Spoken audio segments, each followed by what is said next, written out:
Você abriu aí em Atos, capítulo 18, eu quero ler a partir do versículo 5.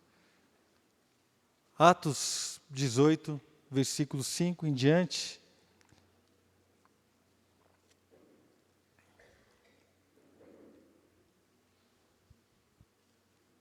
Na verdade, queridos, é o versículo 9, tá? Me perdoe. Atos 18, versículo 9. Teve Paulo, durante a noite, uma visão em que o Senhor lhe disse: não temas, pelo contrário, fala e não te cales. Porquanto eu estou contigo, e ninguém ousará fazer-te mal, pois tenho muito povo nesta cidade. E ali permaneceu 1 ano e 6 meses, ensinando entre eles a palavra de Deus. Então o Senhor Jesus apareceu ao apóstolo Paulo numa visão, e falou para ele assim: não temas, pelo contrário, fala e não te cales. Vamos orar. Senhor, nós te louvamos porque temos separado esse tempo para estudar a sua palavra, para juntos meditarmos, ó Deus, numa palavra que vai trazer conforto, desafio, cura, restauração às nossas vidas. E eu te louvo, Deus, pela sua palavra, pelo privilégio que temos de ter um lugar, ó Pai, onde estamos confortavelmente assentados. Senhor, podemos dar nossa total atenção ao Senhor, e por isso agora nós repreendemos todo espírito contrário, toda distração, tudo aquilo que quer roubar de nós a riqueza desse tempo, tudo aquilo que quer roubar de nós, ó Pai, a riqueza deste momento, o poder que há, ó Deus, quando nós paramos para ouvir o que o Senhor tem a dizer. Deus, há um poder, há algo tremendo aí, e nós queremos, ó Pai, desfrutar e aproveitar tudo aquilo que o Senhor tem para nós, Pai, que nada fique para trás. Nós queremos agora dedicar esse tempo ao Senhor, em nome de Jesus. Amém. Amados, então, Paulo estava aqui já na sua segunda viagem missionária.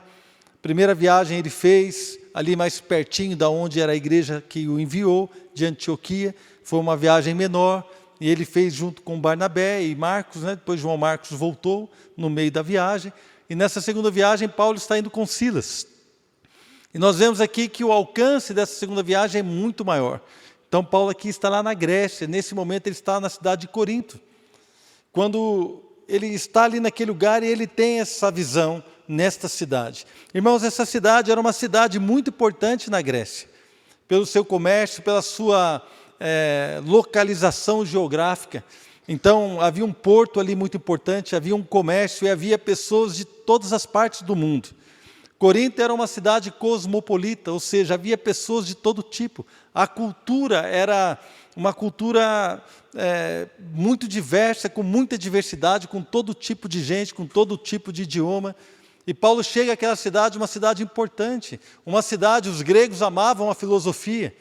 Então, uma cidade onde havia muita arte, muita cultura, muito comércio, muita riqueza, muita confusão, né? Havia de tudo lá em Corinto.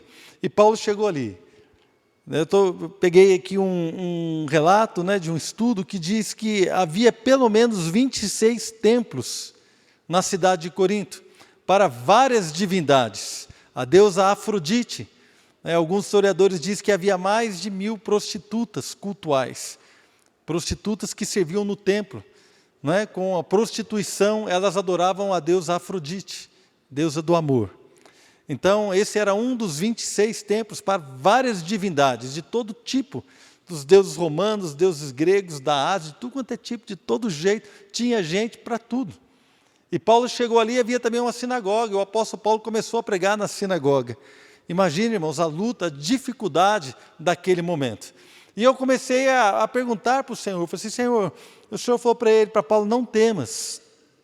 Quando nós olhamos a primeira viagem de Paulo, ele entrou por lugares, irmãos, onde nunca havia sido falado de Jesus, e ele chegou naqueles lugares e começou a pregar de Cristo.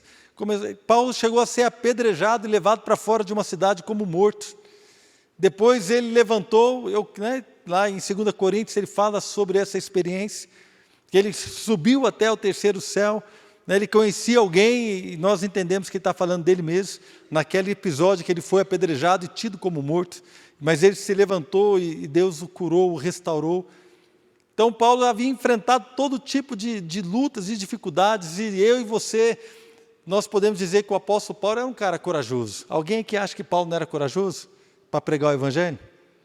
Quem acha que Paulo tinha medo? Ele não tinha medo, irmãos, enfrentou prisões.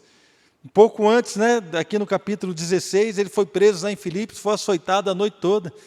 Foi açoitado, foi preso, e ele e Silas estavam cantando, adorando a Deus lá em Filipos, quando de repente veio um terremoto, as suas cadeias que estavam prendendo, as suas mãos no tronco, foram quebradas, as portas das prisões foram todas despedaçadas. O carcereiro ia se matar achando que eles tinham fugido, todo mundo tinha fugido, e Paulo falou assim, não te faça nenhum mal, está todo mundo aqui. Então o apóstolo Paulo, um homem que orou e causou um terremoto e as suas cadeias caíram, se converteu ao carcereiro de onde ele estava preso. O apóstolo Paulo é o cara que foi, assim, bagunçou cidades, irmão, bagunçou reinos, lugares que ele entrava, que ele falava com reis, com homens, com mulheres, uma pessoa destemida, sem temor, sem medo. Mas aqui em Corinto, ele estava ali e de repente, num dia à noite, ele tem uma visão que o Senhor disse para ele, não é? Teve Paulo durante a noite uma visão em que o Senhor lhe disse, não temas. Por que eu gosto de fazer perguntas óbvias, irmão? Então você já me conhece. Por que o Senhor Jesus falou para Paulo, não tenha medo? Por quê, irmão? O que você acha? É porque ele podia estar com medo. Quem concorda? Vocês concordam? Às vezes a gente vai lendo e não para pensar. Então se Jesus chegou para ele e falou assim, não temas, é porque algo estava roubando a alegria do apóstolo Paulo. Algo estava roubando a sua coragem, ou então a sua determinação. Algo estava roubando o seu ímpeto. Qual o ímpeto? O ímpeto de pregar a palavra, de pregar a verdade, de falar sobre o evangelho, porque logo depois que o Senhor falou para ele assim, olha Paulo, não temas, ele falou, fala e não te cales, porque eu ainda tenho muito povo nessa cidade. Não é isso que ele falou? Olha, eu estou contigo, e ninguém ousará fazer-te mal, pois tenho ainda muito povo nesta cidade. Então, o apóstolo Paulo, eu imagino, irmãos, que diante daquela situação, diante daquela cidade que ele estava ali enfrentando, aquele lugar de comércio, um lugar cosmopolita, com vários deuses, com vários templos, com uma cultura tão arraigada de pecado, não é? Com problemas terríveis, com situações difíceis, que ele estava olhando aquele povo, de repente, irmãos, ele pode ter pensado, eu não sei, agora eu estou começando a viajar, a imaginar algo. Talvez ele tenha olhado a dificuldade e falou assim, puxa vida, será que adianta pregar aqui? Olha a situação dessas pessoas, olha a situação desse povo, um povo preso em falsas religiões, um povo preso na prostituição, um povo preso no pecado, um povo aqui complicado, será que adianta? E ele já havia pregado um pouco, os próprios judeus haviam rejeitado a sua pregação, alguns gregos haviam se convertido, mas ele começou a pregar na sinagoga, e os judeus, que eram, entre aspas, mais fácil, para que eles aceitassem o evangelho, rejeitaram Paulo, começaram a perseguir Paulo. Então, nesse momento, eu imagino que Paulo falou assim, será que vale a pena? Mas o Senhor falou para ele assim, Paulo, não temas, continua pregando, porque eu vou fazer a diferença na sua vida. Eu estou contigo.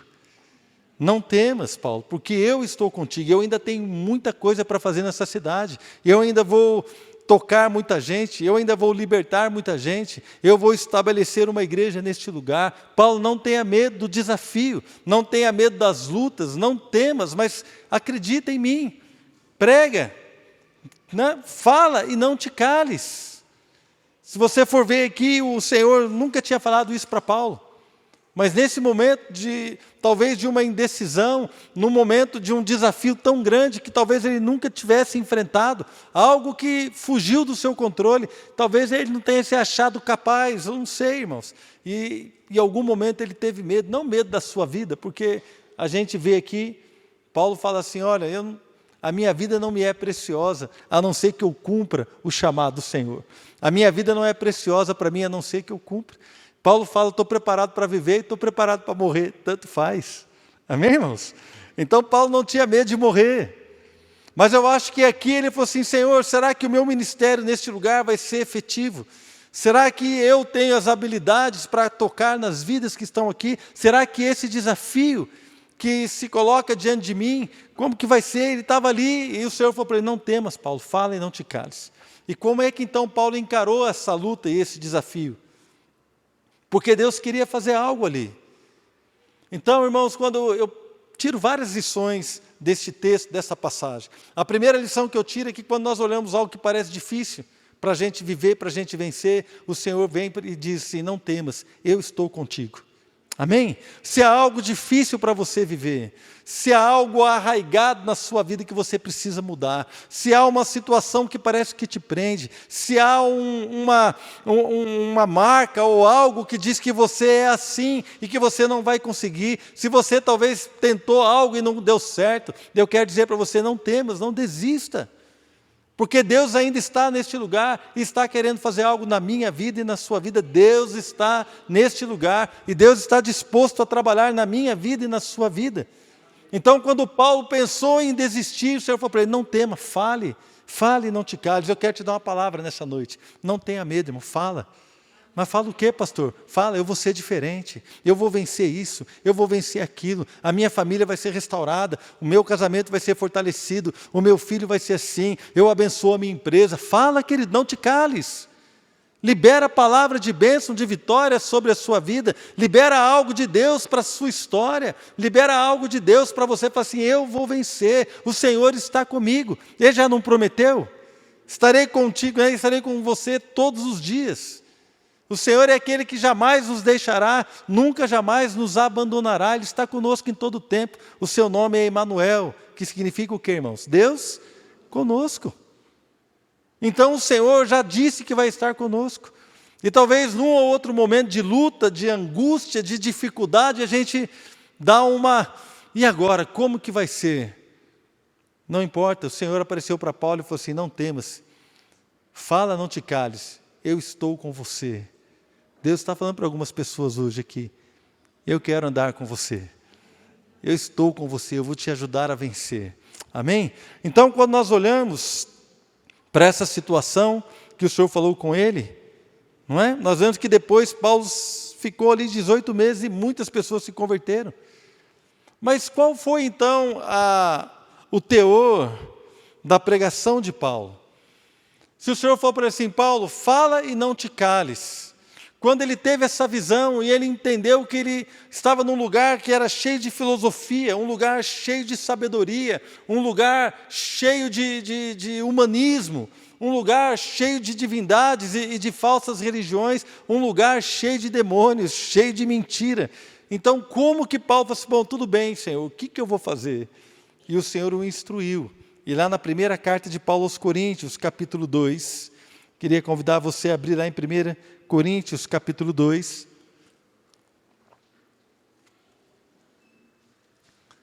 Eu consigo ver o resultado desta visão. Quando Paulo está num momento de temor, talvez pelos resultados da sua pregação, ou talvez da sua própria vida, nós não podemos ter certeza. Mas havia um temor, havia dúvidas no seu coração se ele permaneceria ali ou não. E o Senhor aparece para ele e fala: fala, Paulo, porque eu sou contigo. Eu acabo sendo tendencioso a crer que Paulo temia ali pelo seu ministério, não pela sua vida. Porque o Senhor poderia falar para ele assim: olha, ninguém vai te fazer mal, fica tranquilo, eu sou com você. Mas ele falou assim, a primeira coisa que ele falou, foi assim: olha, você fala e você não precisa se calar, pode falar, porque eu estou contigo. Então o temor de Paulo era por aquilo que iria acontecer. E o Senhor o fortaleceu, assim como tem fortalecido a mim e a você na nossa caminhada. Qual foi o teor, então, do ministério de Paulo lá em Corinto? Como que Paulo se comportou depois dessa visão e como Paulo começou a ministrar naquele lugar? 1 Coríntios capítulo 2, versículo 1. Eu, irmãos, quando fui ter convosco, anunciando-vos o testemunho de Deus, não o fiz com ostentação de linguagem ou de sabedoria. Como eu disse, ali era um lugar onde os filósofos debatiam, onde a arte estava ali, era a vanguarda, era um lugar moderno daquela civilização. Mas Paulo não estava preocupado em debater com eles com argumentos humanos. Paulo não se preocupou em debater com eles com palavras de sabedoria humana, na sua capacidade humana, naquilo que ele poderia fazer. Irmãos, nada contra, nós temos uma igreja, hoje mesmo estava ouvindo com o Adriano uma palavra, né, a gente estava ouvindo isso, nada contra, nós temos uma igreja maravilhosa, um lugar confortável, um lugar bonito, tudo isso é muito bom, mas se o Espírito Santo não estiver aqui, irmãos, não tem sentido. A igreja não é um clube social. Eu cresci ouvindo a minha esposa falar isso. Cresci no Evangelho, né, irmão? Depois que a gente estava convertido. A igreja não é um clube social, embora nós nos solidarizamos uns com os outros, caminhamos junto, é gostoso, a gente vai no grupo de relacionamento, a gente está junto na comunhão, nós estamos nos encontros, é uma bênção, estamos juntos, crescendo juntos, é maravilhoso andar com homens e mulheres que creem no Evangelho, não é que se comportam de acordo com a palavra de uma maneira cristã, isso é maravilhoso. Mas, irmãos, se o Senhor Jesus não estiver operando neste lugar, não tem sentido nós nos reunirmos.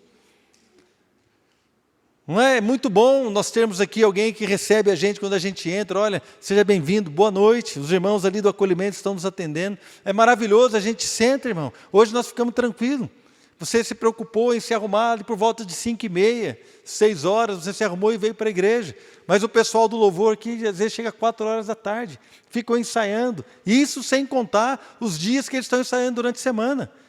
Uma outra quinta-feira eu estava aqui à noite na igreja, esperando para que ia ter uma reunião. Quando deu por volta de 6h30, entrou aqui o irmão João. O João veio aqui ensaiar na bateria, porque ele ia tocar no domingo. Ficou aqui quase 2 horas sozinho, ensaiando para tocar na bateria. A gente chega domingo, vê os irmãos tocando, a gente levanta a mão, entra em Deus, é maravilhoso. Mas os irmãos estão aqui pagando um preço. Glória a Deus pela vida deles.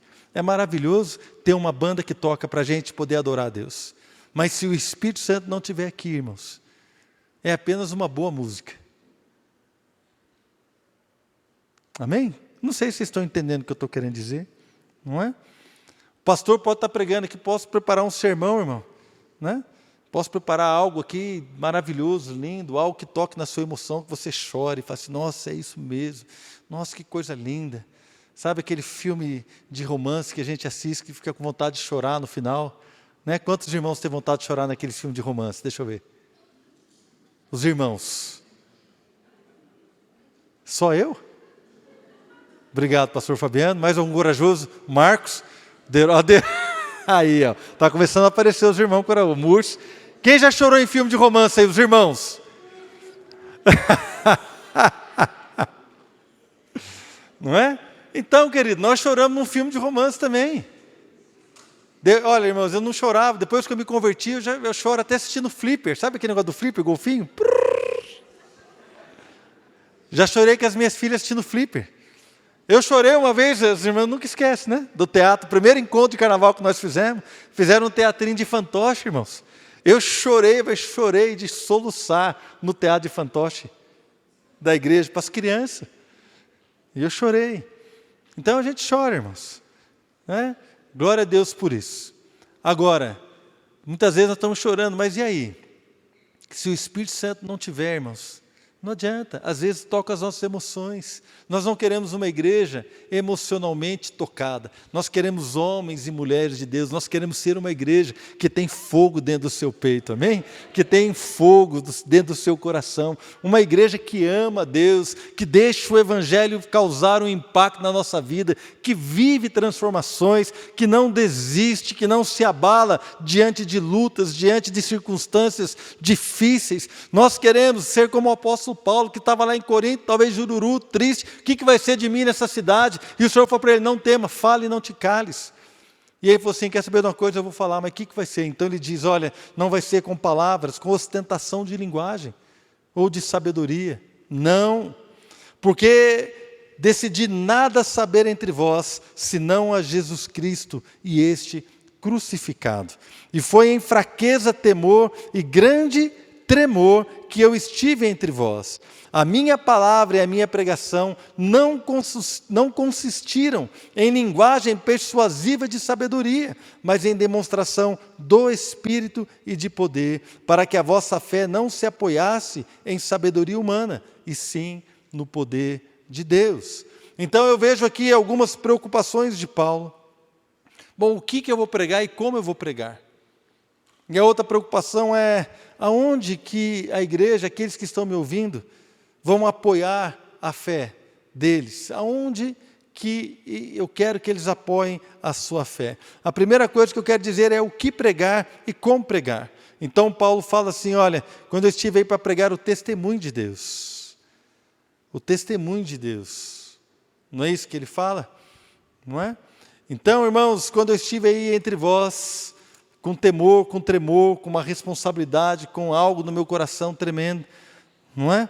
Não preocupei em pregar palavras persuasivas, linguagem de sabedoria, ostentação, não, pelo contrário, eu decidi nada saber, a não ser Jesus e este crucificado. No capítulo 2 de 1 Coríntios, versículo 13, ele falou assim, disso também falamos, não em palavras ensinadas pela sabedoria humana, mas ensinadas pelo Espírito. Então veja que Paulo não estava preocupado em expor a sabedoria que ele tinha. E se você for estudar a história do apóstolo Paulo, ele era um dos caras mais capazes no judaísmo. Um cara que foi treinado, né, por um mestre chamado Gamaliel, conhecido lá em Jerusalém, alguém que conhecia as leis, alguém que era hebreu, filho de hebreus, alguém que tinha todas, né, como se diz, as prerrogativas necessárias para ser alguém, um homem respeitado na sua nação, um cara sábio, um cara que tinha cidadania romana, ele era cidadão romano.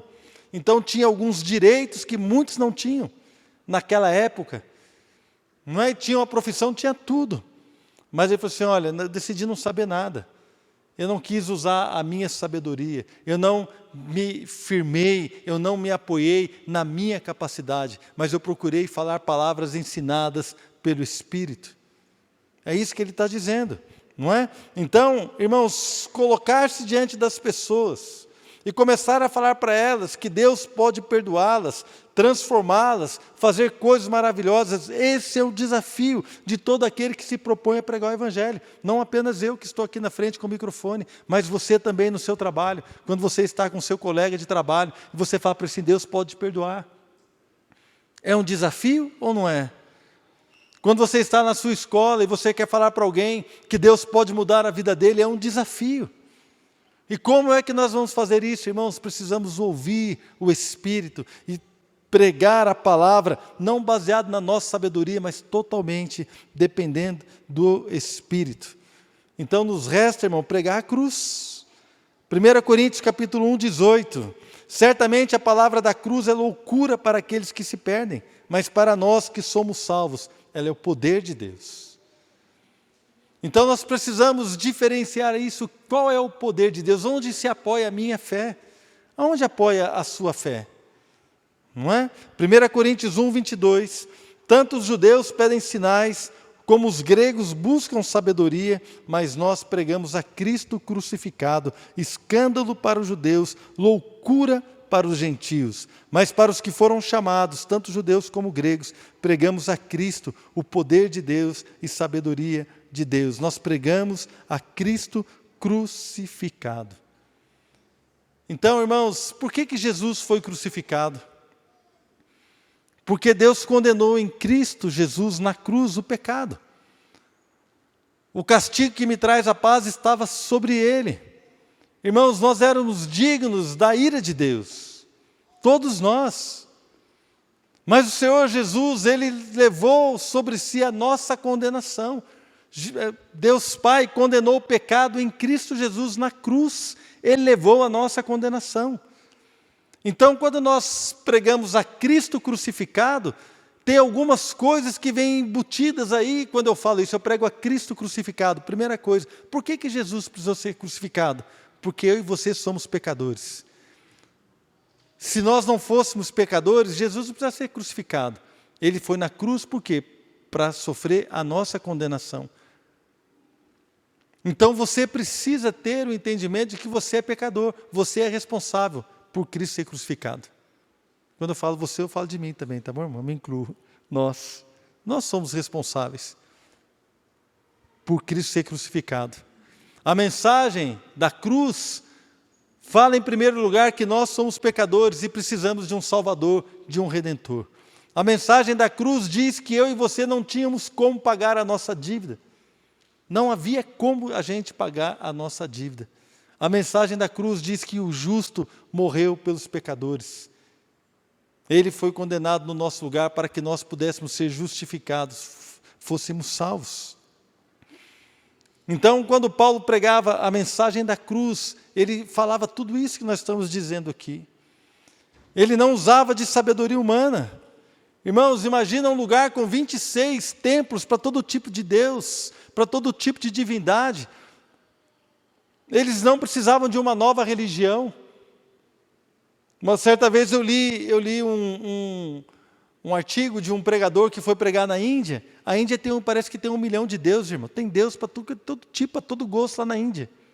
E eu vi um pregador que chegou lá e chegou para o cara e começou a pregar para ele. Falou assim, olha, Jesus Cristo é Deus. O cara falou assim, olha que bênção. É mesmo, é mesmo. E o cara aceitando a palavra. E aquele missionário ficou feliz, porque o indiano estava aceitando a palavra. E no meio da conversa, lá no final da conversa, depois que o indiano estava aceitando que Jesus Cristo era Deus e tal, e o missionário feliz, o indiano falou assim, que bom, mais um entre os milhares de deuses que eu tenho. Como é que é o nome dele mesmo? Jesus Cristo, mais um. Não é? Porque não ia fazer diferença.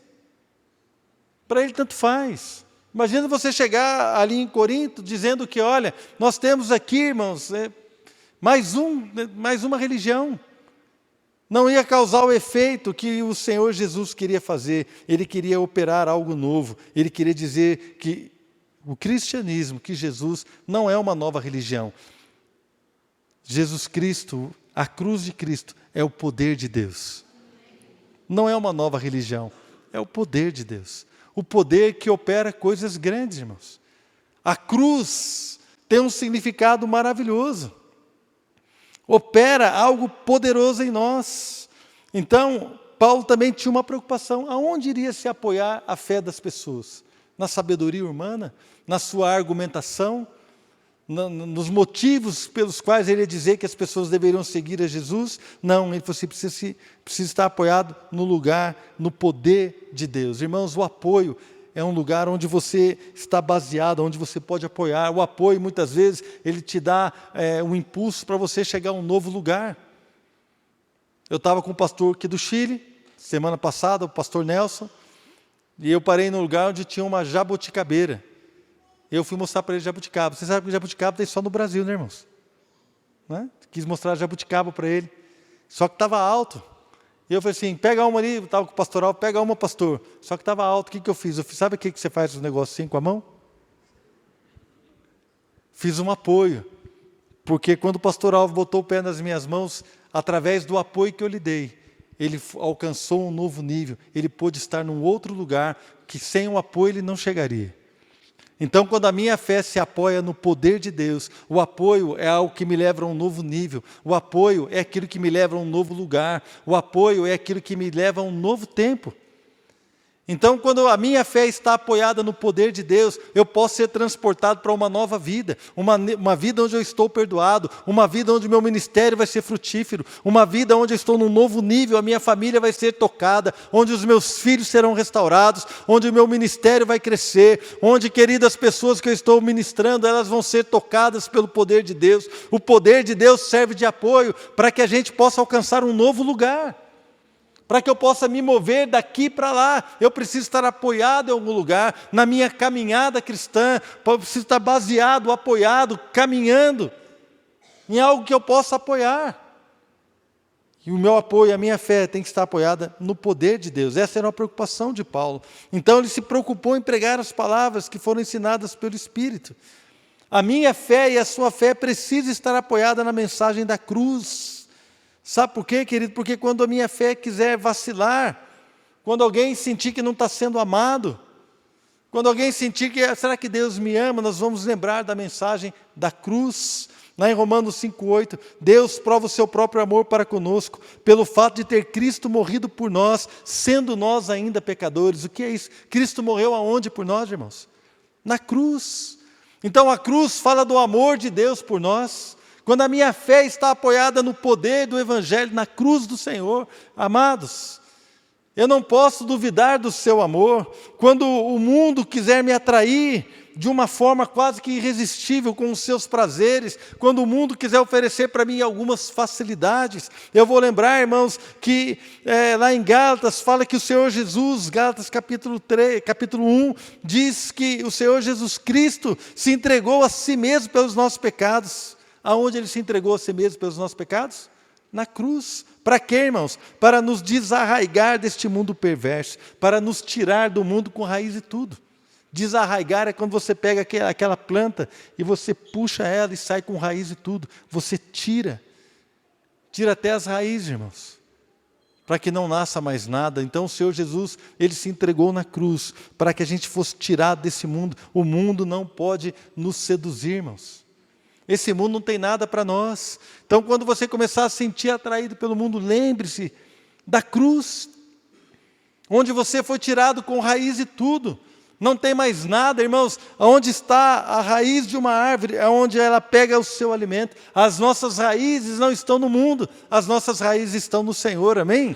Não vamos nos alimentar das coisas que o mundo quer nos oferecer, não vamos nos alimentar da podridão do mundo, não vamos nos alimentar daquilo que está ali, não. Por quê? Porque na cruz nós fomos tirados com raiz em tudo.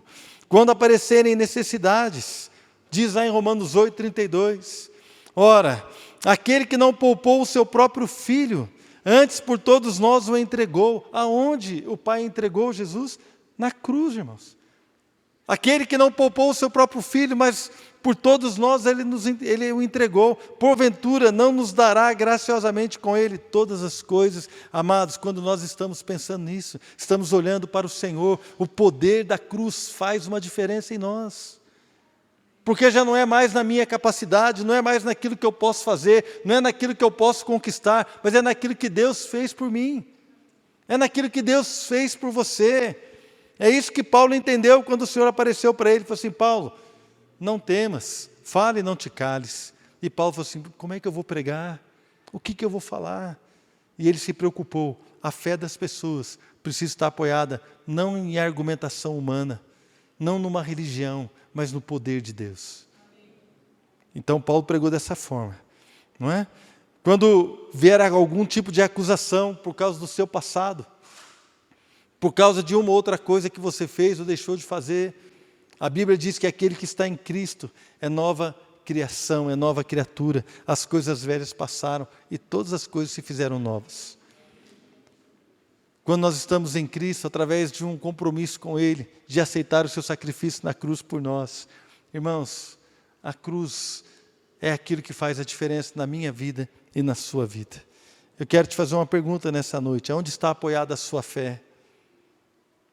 Na hora da dificuldade, do enfrentamento das trevas, na hora da opressão, na hora da necessidade, como nós temos reagido? Como nós nos colocamos diante dos problemas, diante das circunstâncias, diante das lutas? Como que nós reagimos? Com fé? Ou nós falamos assim: puxa vida, agora não tem jeito. Ah, eu não vou falar porque não adianta. Ah, não dá, não vai acontecer nada. Irmãos, eu conheço cristãos que dizem: não vai acontecer nada. Eu já tentei, aquela pessoa não tem jeito. Você já pensou se o Senhor olhasse para mim e para você e falasse: aquela pessoa não tem jeito? O que seria de você, irmão? Quantas vezes Deus teve paciência com você? Quantas vezes? Comigo, várias. Quem aqui já teve vergonha de pedir perdão pelo mesmo pecado?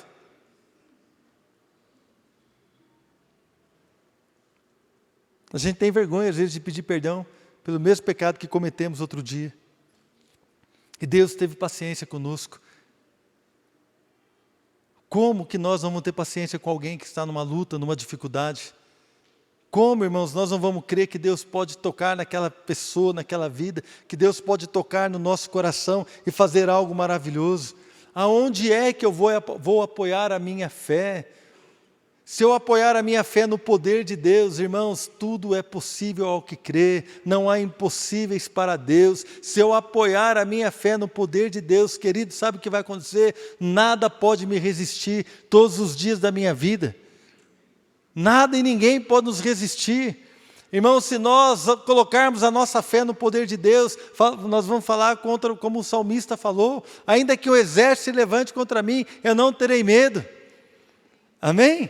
Nós vamos estar confiando que Deus vai nos levar, e se Ele está propondo para mim e para você algo, uma mudança, que aos nossos olhos parece difícil, parece dolorosa, parece que vai custar algo, ou parece impossível aos nossos olhos, se Deus está desafiando você a viver uma mudança, querido, se Deus está desafiando, eu posso dizer como Ele falou para Paulo, não temas, não temas, eu estarei com você.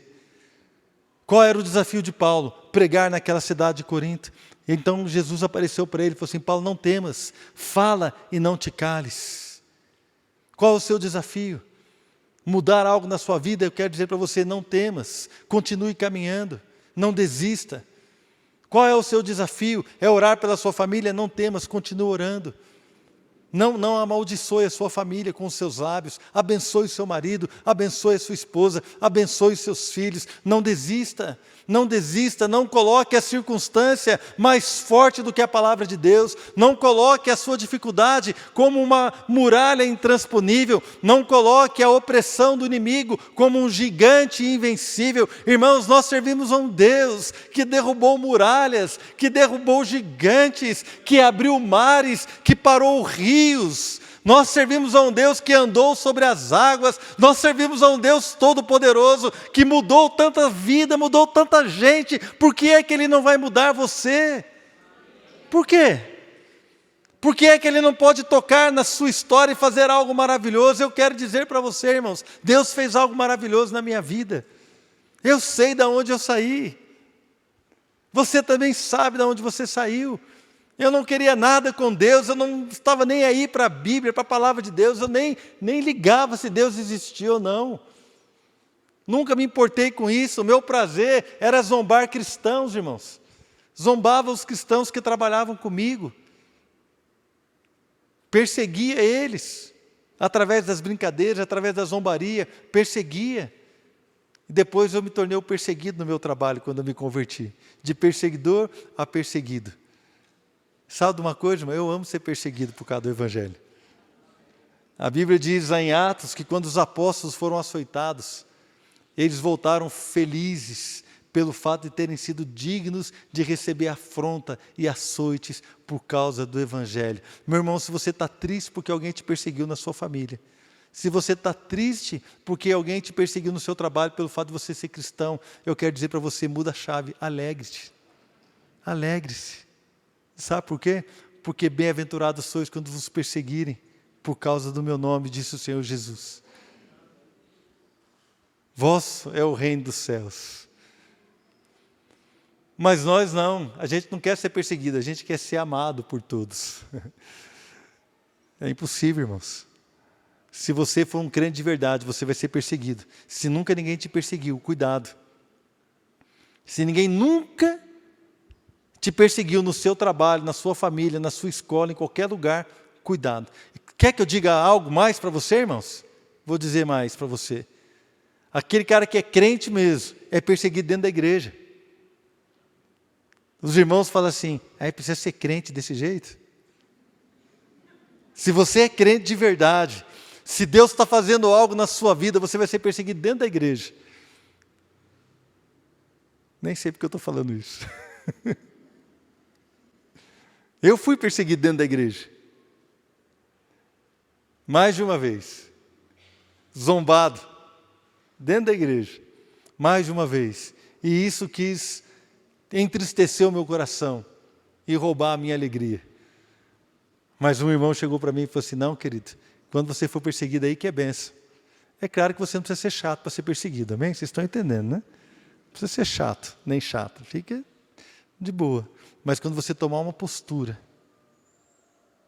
eu lembro uma vez eu estava num curso, que só tinha líderes fazendo aquele curso, e tinha uma senhora dando aula, ela estava dando aulas de submissão sobre alguma coisa, e ela usou aquele termo que eu sempre já usei aqui, ela falou assim, eu quero ser igual uma vela, morrer de pé, porque a vela fica de pé, você acende ela vai queimando, né, irmão?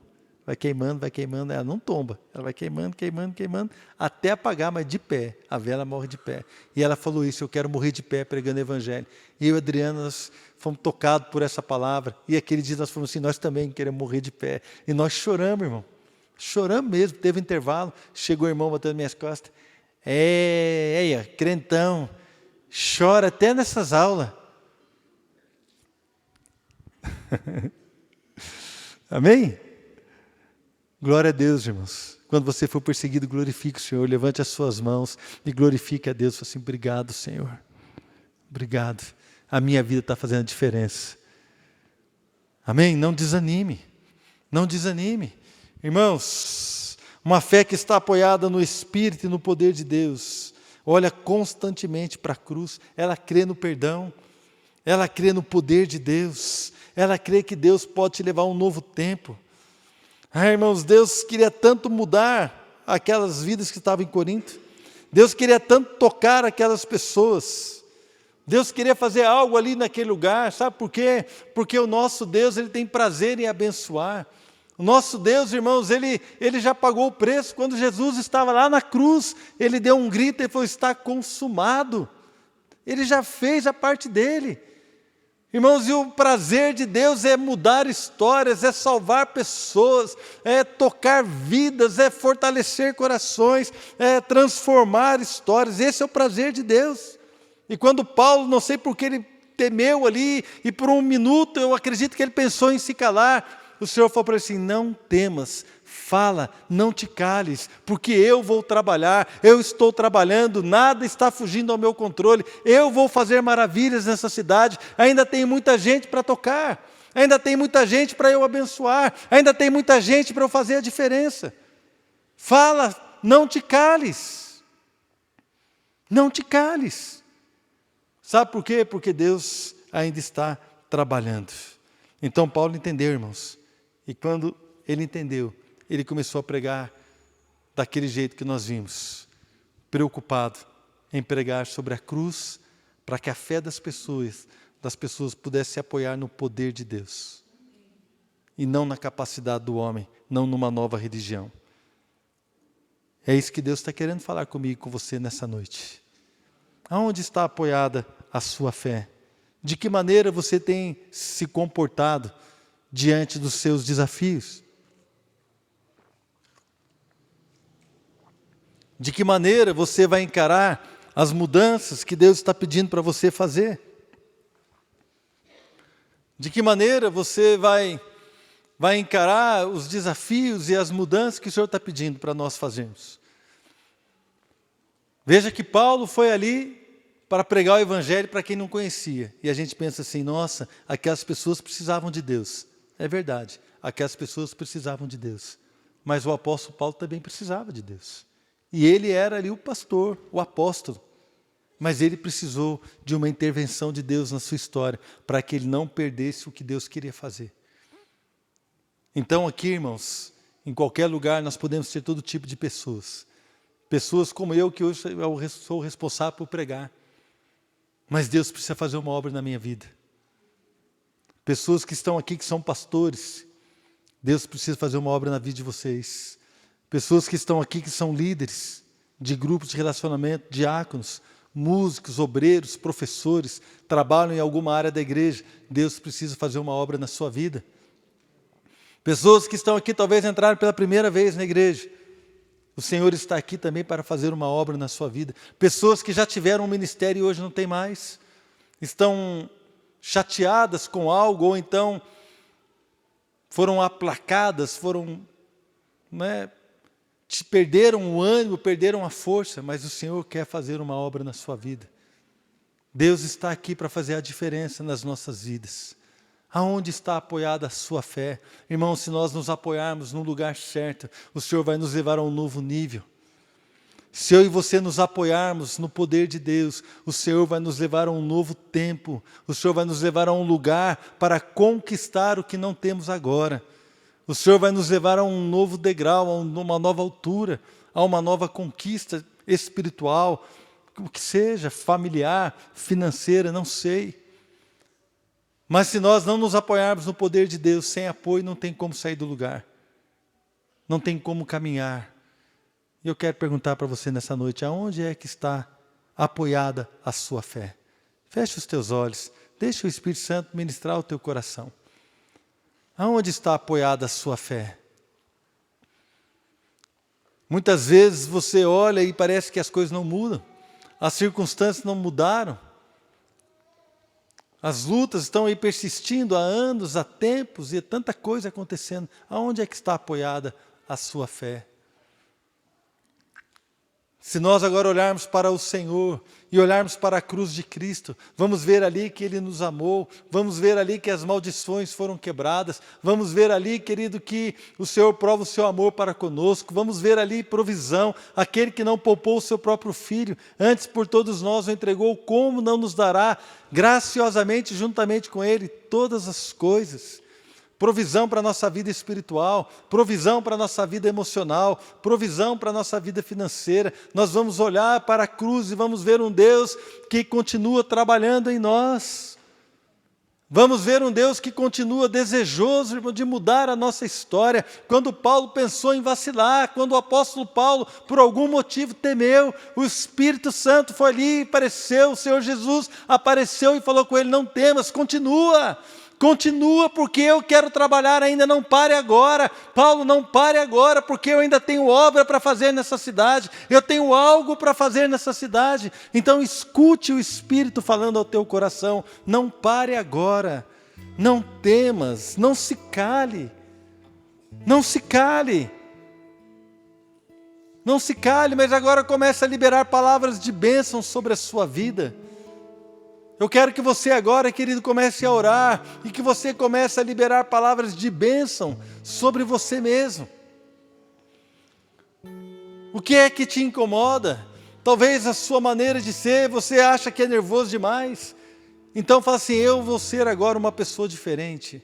Eu vou ser uma pessoa com o temperamento controlado, eu tenho domínio próprio. Comece a abençoar a sua vida. O que é que te incomoda? Você está sem coragem, você está sem ânimo, está desanimado, então comece a abençoar a sua vida. Comece a falar assim, em Deus, eu posso todas as coisas, com o Senhor eu posso saltar muralhas. Ainda que um exército se acampe contra mim, eu não temerei. Não é se você está desanimado, fala assim, a alegria do Senhor é a minha força. É a minha força, eu vou caminhar. Oh, aqueles que esperam no Senhor correrão, voarão como águias, correrão, não se cansarão, renovarão as suas forças. Então comece a abençoar a sua vida. Se há algo que você crê que você precisa mudar, que você precisa de uma solução, querido, que não é argumento, por mais que eu fale aqui no microfone, por mais que qualquer pessoa fale para você, por mais que qualquer pastor, qualquer líder fale qualquer coisa para você, você não está precisando de palavras apenas, você precisa agora do poder de Deus que acompanha a pregação, você precisa experimentar o poder de Deus, sabe por quê? Porque a minha fé e a sua fé, elas precisam estar apoiadas no poder de Deus, não em argumentos humanos, não em sabedoria de homens, não numa religião, oh Deus, não nessas coisas, mas no poder de Deus. É o poder de Deus que opera algo diferente, é o poder de Deus que nos leva a um novo nível, é o poder de Deus, querido, que nos liberta, que nos cura, que nos transforma, é o poder de Deus que toca corações, é o poder de Deus que faz aquilo que o homem não pode fazer, é o poder de Deus que opera mudanças na minha vida, na sua vida. É aí, no poder de Deus, que a minha fé precisa estar apoiada. Oh, irmão, se não estamos vivendo mudanças, se não estamos vivendo transformações, se nós não estamos crendo, se estamos caminhando para trás, é porque nós precisamos responder essa pergunta: aonde está apoiada a minha fé? Aonde está apoiada a minha fé? Mas aquele que crê, irmãos, ele não desiste. Ele continua lutando, mesmo nas dificuldades. Sabe por quê? porque não tem muito mais a ver comigo. Foi Deus que falou que ia mudar a minha vida. Foi Deus que liberou uma palavra sobre a minha família. Foi Deus que liberou uma palavra sobre o meu ministério. Foi Deus que liberou uma palavra sobre a minha esposa. Foi Deus que liberou uma palavra sobre as minhas filhas. Foi Deus que liberou uma palavra sobre esta igreja. Não tem a ver comigo, tem a ver com Ele. É palavra dEle, é promessa dEle, é o poder dEle que vai fazer. Não é a minha capacidade, mas é Ele. Ele vai fazer. Se Ele prometeu que pode te dar uma nova vida, querido, creia. Creia e libere a sua fé, apoie a sua fé agora no poder de Deus e dê um salto para um novo nível. Dê um salto de fé. Tem a ver com Ele, não tem a ver com a gente. Tem a ver com o poder de Deus. Aonde está apoiada a sua fé? O Senhor está te chamando nessa noite para apoiar a sua fé no seu poder, nas suas promessas. E aí sim, eu e você vamos experimentar coisas maravilhosas para a glória do nosso Deus. Amém? Pedir ao pastor Fabiano ministrar essa canção. Pode ficar de pé, querido.